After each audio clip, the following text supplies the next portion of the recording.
I want you to imagine you're along with me on a detective call-out. We've been called out to the death scene, and we're trying to figure out if this death scene is a homicide. There are 4 ways to die. You can die by natural causes. You can die by some accident. You can die by suicide. Or you can be killed by somebody else, a homicide. And we're trying to figure out which of these 4 ways our deceased happen to pass away. Not every death scene is a crime scene. And I'm going to give you a simple skill set that'll help you determine whether this is a death scene or a crime scene. Here we go. It's a principle that I simply call inside or outside the room. If we can explain everything that's in the room by staying in the room for an explanation, it's probably not a homicide.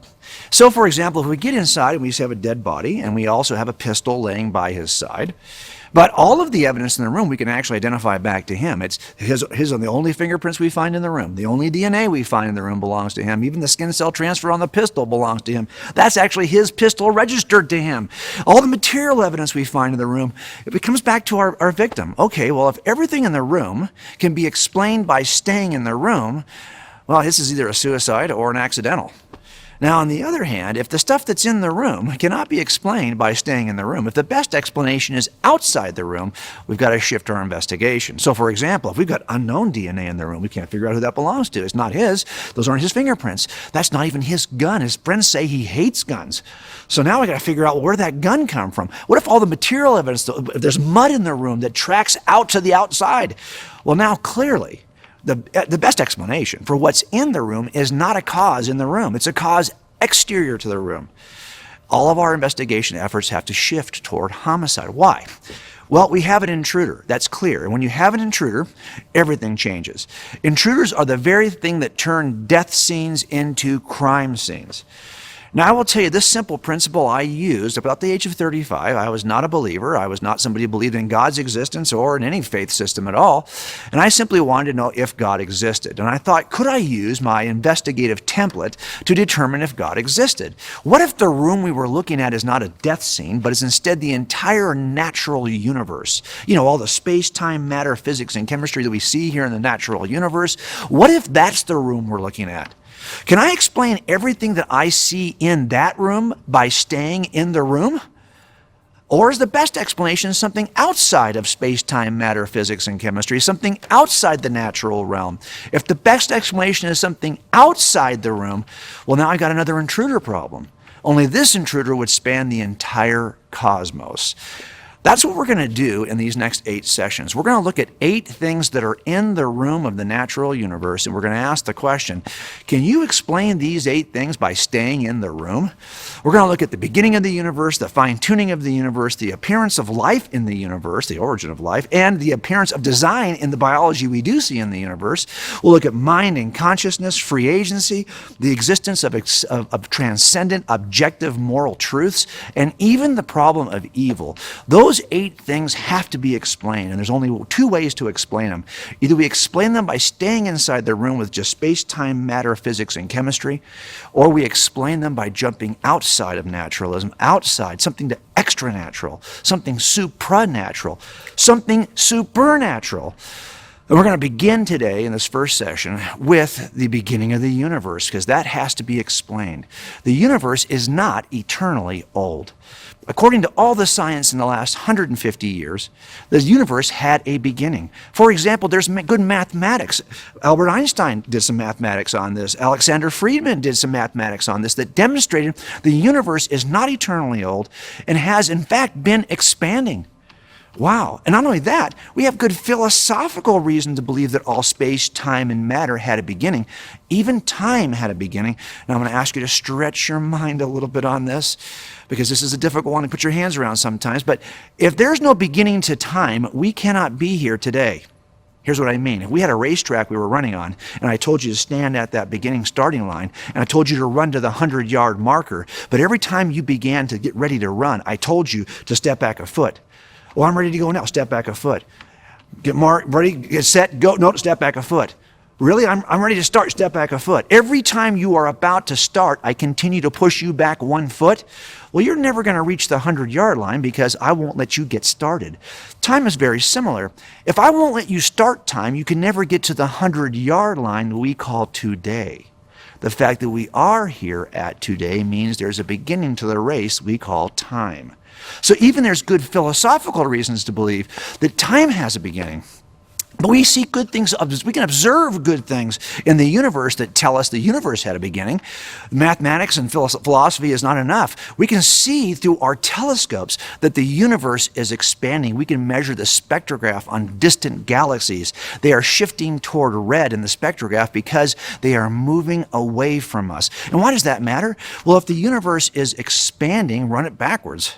It means it's expanding from something. It's expanding outward because there's a beginning to the universe. Mathematics demonstrates it. Philosophy helps us to think about it. And we can actually see it in our telescopes. In fact, the second law of thermodynamics also helps us to determine the universe has a beginning because the amount of usable energy in our universe is diminishing over time.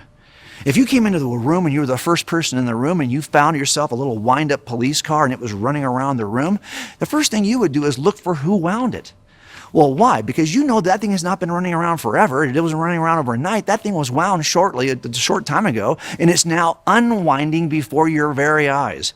Well, the second law of thermodynamics tells us and demonstrates for us that the universe is unwinding before our very eyes.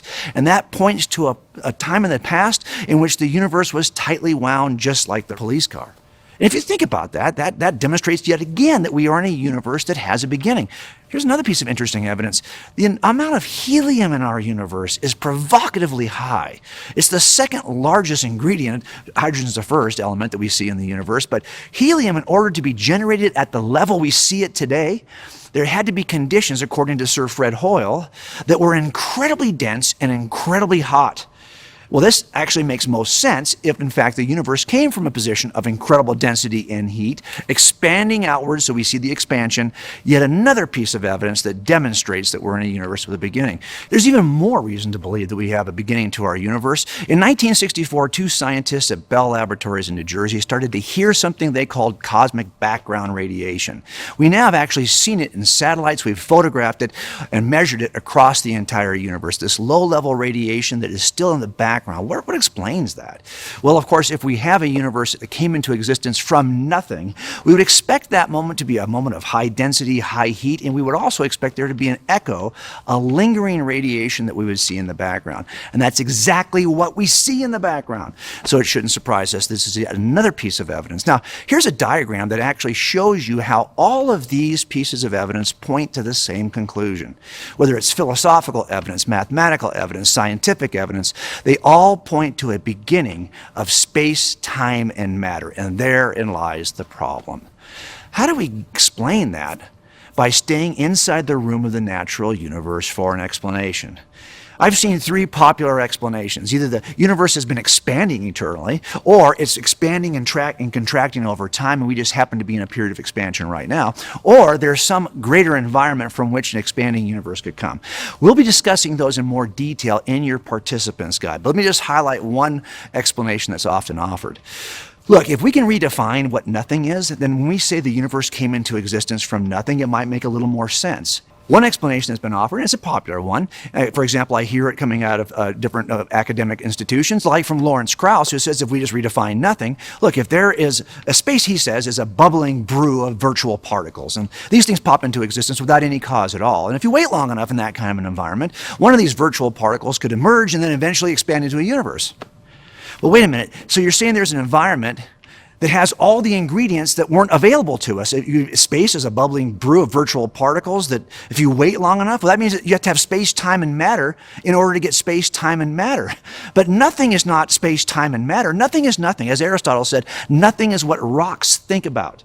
Nothing. So you don't have those ingredients available to you to get a universe, unless you want to redefine what nothing means. The best explanation for a universe that has space, time, and matter governed by physics and chemistry is simply an eternal first cause that is itself uncaused, that is non-spatial, non-temporal, non-material. Wow. Think about those descriptions I just offered. That kind of sounds like what we typically would attribute to the being we call God. But already, in examining the first piece of evidence related to the universe, we have to step outside of space, time, and matter. We have to get out of the room for an explanation. That's why we have good reason, even in this very, very early part of the investigation, to believe we have an intruder.